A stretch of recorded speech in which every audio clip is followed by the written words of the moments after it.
Well, good evening, everyone. My name is Brad Young. I'm the pastor of Calvary Chapel, West Grove. It is my great pleasure to welcome everyone here tonight for our debate between creation and evolution. Woo! Very excited for the debate tonight because it gives all of us the opportunity to just look at the facts. Just look at the facts of science, and then all of us will have the opportunity to decide for ourselves which belief system is best supported by the scientific evidence. And that's why we're so thankful for Bill and for Phil to be here to make this night possible for all of us. A couple of announcements they wanted me to make before we start. First of all, they would like to have an idea of how many people would be willing to stay for a little while afterwards for some pizza and some time of talking and sharing over in the fellowship hall. Raise your hand because they need kind of get a count. Just hold your hand up high for just a minute so they can get a count because they still haven't ordered the pizza yet. $1 slice. I wonder how many hands there would be if it had been steak and lobster. That's what I thought. Okay, that gives us a pretty good idea. The other announcement is next month, our Creation Evolution session on the first Saturday of April, which is the 4th, will be on the topic of dinosaurs. And it's a very popular topic. It's something that a lot of people are interested in. Where did the dinosaurs fit in history and all of that? So that is next month. At this time, it is my pleasure to turn the evening over to our moderator. So let us welcome Joel Emilio.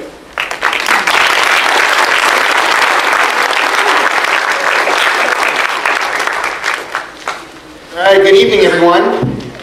This is going to be a debate about the scientific evidence that supports creation or evolution. And I want to take the time to introduce our speakers. Our first speaker is Bill Morgan. He's a design engineer at the Naval Weapons Station in Seal Beach.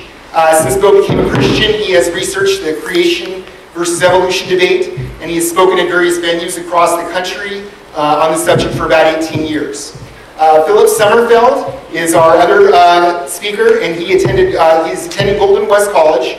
He has been actively researching this debate for about 3 years now. He grew up in the church and considered himself a Christian until he was about 21, at which time he considered himself an agnostic. Since the age of 23, his research has led him to consider himself an atheist since he doesn't believe in a creator at this time. So this is the way it's going to work. Bill is going to be the first person to begin, and he is going to demonstrate scientific evidence that we see that leads us to believe that there was a creator of life in the universe. Phil is then going to follow Bill, and he's going to demonstrate two premises. He's going to demonstrate that science can't test for a creator, and that evolution as a biological theory is no longer considered a hypothesis, but a full-fledged scientific theory. All right, now there are a couple of ground rules that I want to make here. While this is a debate, please remember that this is just a friendly exchange of ideas. Everybody who's come here has had their own perspective on this debate, and everybody has an opinion about what happened. It's easy to want to cheer for somebody that you agree with, but we ask that you not cheer, clap, or make noise until after the speaker is done. There's going to be an opportunity for interaction. At some point in time, we're going to have a question and answer session. You've been given blue cards and yellow cards. If you have a question for Bill at some point, fill out the blue card. If you have a question for Phil, fill out the yellow card. These cards are going to be handed to me at some point during time. It's going to be after, it's going to follow the rebuttal, the introductions and the rebuttal. So we're going to have Brand that's going to collect the cards, and he's going to provide them to me. I'm going to do my best to get everybody's question in, but I don't know that I'm going to be able to do that.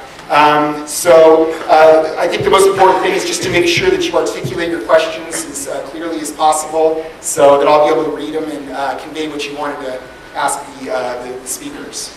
I might filter out some questions that might be similar at the same time.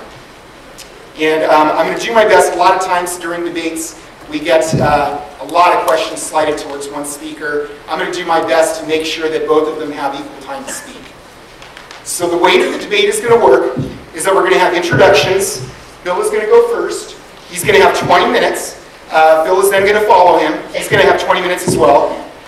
When there are about 5 minutes left for either one of them, we're going to have somebody hold up a sign that says 5 minutes. You're going to get 1 minute signals and then a time signal. After that, there's going to be rebuttal. Bill is going to go first, and he's going to talk about the issues that Phil raised. That's going to be 10 minutes long. Phil is then going to have a chance to rebut Bill. That'll be 10 minutes as well. After that point in time, after our rebuttal, you're going to have the opportunity to pass your cards over to the very center of the aisle. Brand is going to come and pick them up and direct them to me. After that point in time, we're going to have what I call direct questions. Bill gets to ask Phil a question, and Phil has about 2 minutes to respond to Bill's question, and then Bill is going to be able to have a rebuttal to that original question. And then Phil is going to be able to direct a question to Bill.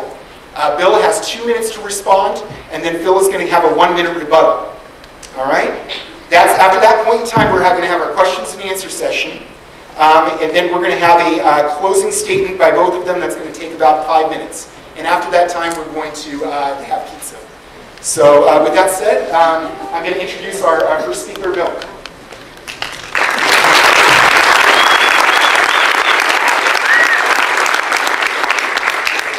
Well, thank you, Joel. Thank you for coming. It's a privilege to be here. I met Phil twice this week. Very intelligent man, very nice man, and it'll be a cordial debate, I'm sure. Well, let's start with my life story. I was raised in Buffalo, New York. I'm a Bills fan, so have pity. But I was raised going to church every Sunday. Went to church every Sunday, went to Sunday schools, Christian camps. But at the age of 14, I was taught this. My biology teacher taught me this as if it were an absolute fact. He taught me that man had ape-like ancestors, and as a 14-year-old, this puzzled me. I said, this is contradictory to the Bible. Which one do I believe? Well, I trusted my biology teacher. I accepted it, and kind of liked the idea too, because at that time of my life, there were some things going on in my life where I didn't like the rules in the Bible. And so I sat there and I looked at this and I said, wait, if the Bible is wrong about science on page 1, the Bible must also be wrong about all those rules. And as a 14-year-old, I said, I can work with this, and that's what I believed for many years of my life. For 12 years, I considered myself an atheist. And I am a skinny guy, I know that, but I did work construction. Once I had an entire construction crew that were all born-again Christians. They witnessed to me all summer long. They were my buddies. We went on trips and played softball together. But I tell them, I know that helped you. I respect your beliefs, but I'm an engineering major. I don't believe in any of that. I didn't listen to them. At the age of 26, I got a little comic book that talked about the detailed evidence of the ape-man fossils. They actually told me what the fossils were. When I was in 9th grade, my teacher just showed me the cartoons. Never showed me what the fossils were. Never told me there were alternate interpretations of it. So at 26, I had a question. I just wanted to know what's true? My agenda was really truth. I want to know, do people have ape-like ancestors or do we not?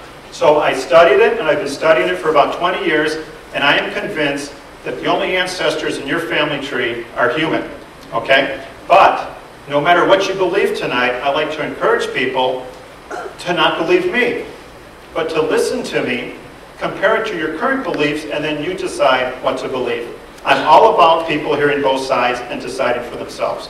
Okay, so 2 things I believe to be true. I believe the universe is the result of design.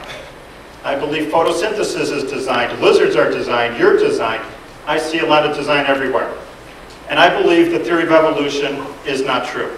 Those are the main points I'm going to make today. Real quickly, what is an atheist? Someone who says they do not believe in any deity. What is an evolutionist? Someone who does believe that they have apes in their family tree. Quite often they're passionate about it and they'll defend that. Just because someone believes in the theory of evolution, does that mean they're an atheist? Absolutely not. So I don't know all of Phil's beliefs, but I do not believe in the theory of evolution, and I do believe in a creator-designer. I'll let him articulate his beliefs, but I'm not calling anyone an atheist if they believe the theory of evolution is true. Okay, the most important part of science is observation. The heart and soul of science is observation. If you have a scientific belief, what should it be backed up with? Observation. There are steps to science. Science begins with an idea. You get paid more money if you call it a hypothesis, okay? Then you test your idea. Suppose I had an idea and I told you pens could fly. What would you request?